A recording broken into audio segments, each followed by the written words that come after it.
Bueno, una vez resuelto este pequeño percance que tuve, les pido disculpas. Eh, Ahora sí, retomamos un poco lo último que les iba a comentar. Bueno, a esta altura estamos habiendo diseñado una función de transferencia porque obtuvimos epsilon cuadrado, obtuvimos el n, por tanto somos capaces de construir nuestra TDS, ¿sí? Nuestra función matemática, ¿sí? Somos capaces de separarla en secciones de segundo orden y eventualmente una sección de primer orden, ¿sí? En el caso que sea par o impar el orden del filtro que queremos implementar. Lo último que nos queda, ¿sí? Es hacer un pequeño truco en el que vamos a tirar de un concepto del concepto de normalización de redes, ¿sí? Fíjense lo siguiente. Nosotros habíamos planteado que el módulo de T de J omega de un váter, ¿sí? Es igual a 1 sobre 1 más epsilon cuadrado, ¿sí? Por omega a la 2n, ¿sí? Esto es un poquito lo mismo que venimos repitiendo siempre. Ahora fíjense lo siguiente. ¿Qué tal si para el caso general de máxima planicidad, en vez de pensar esto de esta forma, ¿sí? Pensamos que justamente esta omega es una omega normalizada, es decir, que fue previamente normalizada y que muy posiblemente haya sido normalizada con la omega, eh, la omega en la banda de paso. Es decir, hacemos un cambio de variable y consideramos que omega simplemente es una omega que eh, responde a lo que veníamos hablando desde la primera clase, ¿sí? A la normalización de omega, ¿sí? A elegir una norma omega sub omega minúscula que va a ser igual a omega p, de forma tal que la nueva omega sea omega sobre omega p, ¿sí? De manera que esto esté normalizado, ¿sí?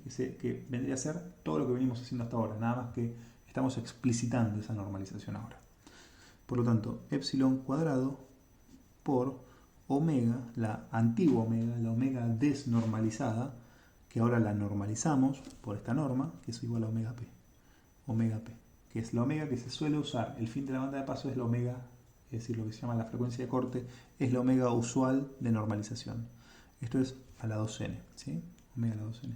Por lo tanto, esta omega y esta no es la misma. Si quieren, podemos dejar esta en la omega normal y esta omega normalizada la podríamos llamar n mayúscula, le voy a poner, para diferenciarla, ¿sí? Para indicar que esta no es la misma que esta. Esta igual es la misma que venimos usando ahora. Hasta ahora que no dijimos nada, era una omega normalizada, nada más que no lo explicitamos nunca. Ahora lo explicitamos. Esta omega es la variable desnormalizada y esta omega sub n es la variable normalizada, ¿sí? Luego de haber sido escalada por omega p. Pero esto lo explicitamos a propósito, ¿sí? Fíjense por qué lo explicitamos a propósito. Porque justamente ustedes recordarán que para el caso de Vater esta expresión se simplifica y queda de esta forma. Para el caso normalizado y de Vater queda simplemente de esta forma. Omega sub n a la 2n, debido a que epsilon cuadrado pasa a ser 1. ¿Sí? Esto es máxima planicidad. Permítanme poner MP de máxima planicidad. Y esto va a ser Vater. ¿Sí? ¿Sí? Esto es Butterworth. ¿Sí? Porque justamente epsilon cuadrado es igual a 1. Luego,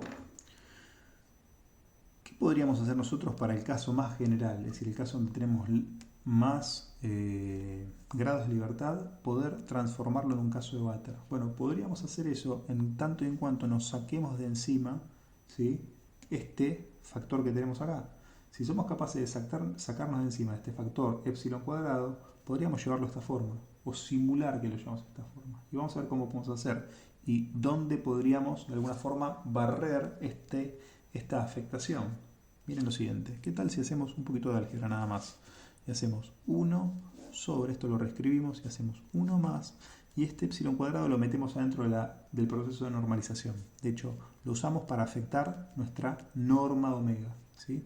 Fíjense lo siguiente, si en vez de hacer esto, hacemos, esto sigue siendo la 2n, pero ahora hacemos la omega desnormalizada sobre la omega p, acá no sé por qué hice esto de quedarme con tan poco espacio, sobre este epsilon pero metido ahí dentro.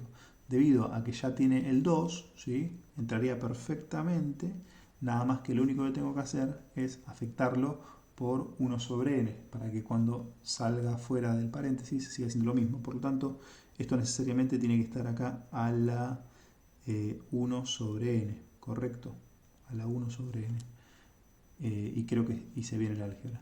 Por lo tanto, cuando está acá a la 1 sobre n, ¿sí? Cuando acá lo hacemos a la 1 sobre n, cuando sale perfectamente a la 2n, ¿correcto? Sale a la 2n, 2n sobre n se va y nos queda el epsilon cuadrado de afuera. Por lo tanto, creo que el álgebra lo hice bien. El tema es que ahora, esta norma que teníamos acá, original, cambia. Y vamos a tener una nueva norma de desnormalización, es decir, este proceso de haber tenido de haber diseñado un filtro de máxima planicidad, lo podemos hacer pasar por un Butterworth, ¿sí? Por un Butterworth que en lugar de ser de máxima planicidad, simplemente tiene otra norma de normalización, ¿sí?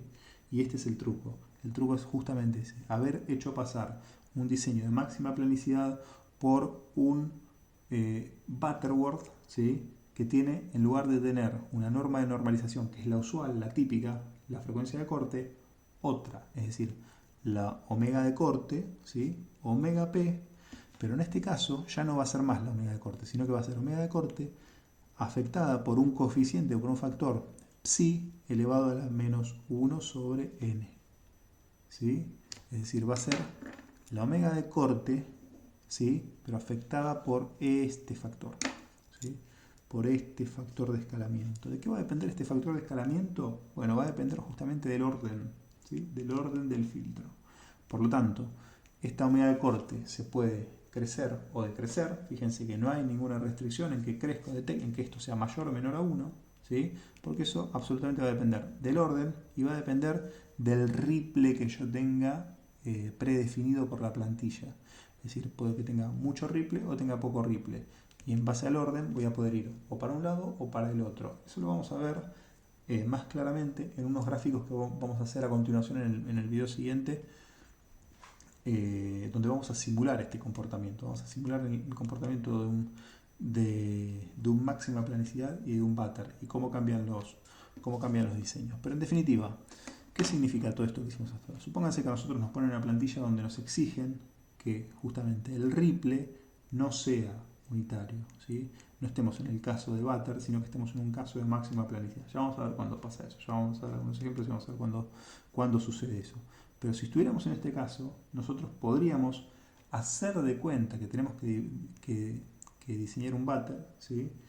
Y en lugar de considerar el epsilon cuadrado acá afuera, que eso ya van a ver cuando hagamos algo de práctica, las consecuencias que tiene, no va a ser tan directo como hicimos. ¿Se acuerdan cuando yo tenía las singularidades en el Butter? ¿Sí? Es decir, cuando yo tenía las singularidades en el Butter, lo que tenía era singularidades sobre la circunferencia de omega 0 unitaria. Bueno, el hecho de ahora tener este término acá va a hacer que esa circunferencia ya no sea más unitaria. Es decir, las singularidades van a estar sobre una circunferencia, pero ya no la unitaria. Eso lo vamos a ver bien en las simulaciones que voy a poner después de este video.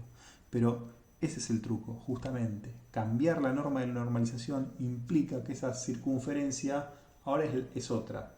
La circunferencia es otra, pero las aperturas angulares son exactamente las mismas. Porque recuerden que las aperturas angulares tenían que ver con el Q, ¿sí? Por lo tanto, haber cambiado la norma de normalización a los efectos prácticos lo que hace es simular que yo hago todo mi diseño en la circunferencia unitaria, pero en el último de los pasos, ¿sí? Luego de que armo la función matemática como si fuese un Butter, implemento los valores de los componentes de la red circuital como si fuese esa función matemática que es un Butter, pero en el último de los pasos, en vez de usar omega p como norma de desnormalización para capacitores y para inductores, si los hubiera, uso omega p afectada por este coeficiente de renormalización, ¿sí? Coeficiente de renormalización. Por lo tanto, a esto, por lo general, se lo llama, acá nosotros lo llamamos norma, si quieren, norma prima de desnormalización, pero por lo general a esto se lo llama, y en la literatura, en el Schaumann, lo llaman omega b, ¿sí? Que vendría a ser la omega de desnormalización para que sea un Butterworth, ¿sí? B de Butterworth, ¿sí? Por lo tanto, en vez de desnormalizar por omega P, que es lo usual, voy a desnormalizar por omega B. Esto que les estoy contando ahora puede que más de uno de ustedes todavía no lo entienda bien, pero recuérdenlo porque ya van a ver los casos, cuando hagamos un poquito de prácticas, van a ver que esto es realmente útil y esto hace la diferencia. Es decir, este truco de renormalización, por no decir redesnormalización, es decir, porque es una renormalización, es realmente útil, ¿sí? ¿Por qué? Porque la función matemática desde acá sale muy fácil. Ustedes ya vieron cómo lo hice yo unos videos atrás, ¿sí? Orden 5, el orden que fuera, yo desde un váter lo saco de toque. Desde acá es un poco más laborioso. Desde acá es un poquito más laborioso y ya van a ver cuando hagamos práctica por qué, ¿sí? Pero bueno, nada, esto es lo último que les quería contar de máxima planicidad, de Butterworth, ¿sí? Y lo que sigue por delante son algunas simulaciones para que vean lugares de polos y ceros, diagramas de polos y ceros, transferencias de módulo y fase, de este tipo de funciones matemáticas, y ya lo que sigue ya son ejemplos puros y duros donde vamos a llevar esto a diseño concreto, ¿sí? Bueno, chicos, hasta acá lo que vamos a ver la clase 3 de teoría. Vimos todo máxima planicidad, todo Butter, lo que resta es diseños y consolidamiento de estos temas. Así que entre esto y lo que veamos el lunes de la semana que viene, vamos a estar respondiendo dudas de estos nuevos conceptos. Esto sí entiendo que es absolutamente nuevo, así que ahora, chicos, a meterle patita, a leerse el capítulo 6, a repasar normalización, y ya calculo que a partir del lunes vamos a poner fecha de comienzo del TP2, así que le vamos a empezar a meter pata a esto. Bueno, nada más por ahora y a estudiar.